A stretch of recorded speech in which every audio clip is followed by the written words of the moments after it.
Joining me now, though, is Senate Majority Leader John Thune. Senator, Majority Leader, thank you for being with us here today. I'd love to walk through some of these sticking points on the big, beautiful bill in the Senate. Let's start with cuts. There are those in the House that suggest if the Senate doesn't make the bill better, if they don't find more to cut in spending, then once it goes back to the House, it won't have their support. And they do point to Medicaid as a place to find those cuts.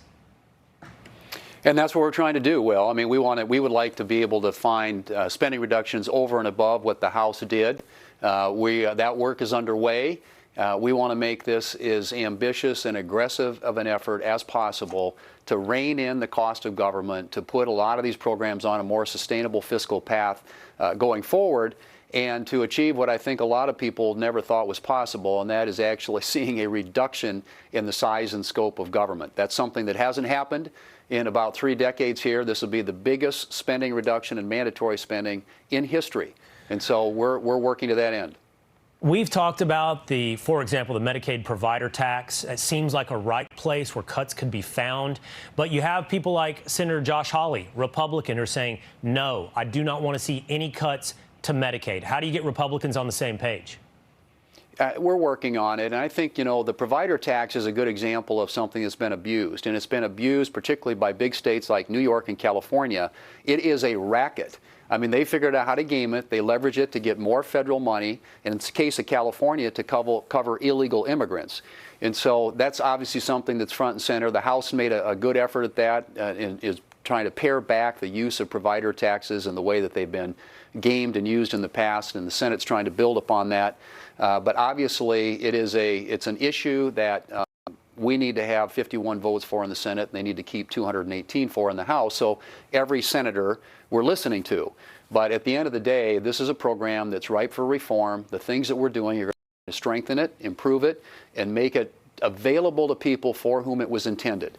It shouldn't be available for illegal immigrants. There are people who are ineligible. There are people, able-bodied males, who are of working age. There ought to be a work requirement attached to it. These are all reforms to a program that was desperately in need of reform. Well, I don't know how you get everybody on the same page, Majority Leader. That's why your job is difficult, though, because right now it's Republicans that all seem to have different views on this, including with SALT, state and local tax deductions. For people that don't live in California or New York, it is hard to understand why we would subsidize someone in those states having less to pay on their federal tax dollars. But you do have Republican congressmen like Mike Lawler, who we have here, as we just quoted, said, I'll be a no if you do away with SALT.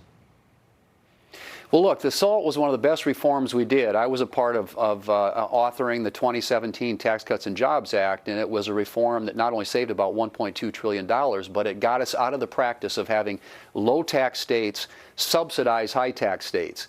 And so there isn't much interest in the Senate in going back on that. Now, having said that, they need the votes in the House. We understand that, and we're looking at ways that we can adjust and dial those provisions that hopefully will be able to keep the votes together in the House, but also do something to dial back the impact of this. It was $353 billion is what they agreed on in the House.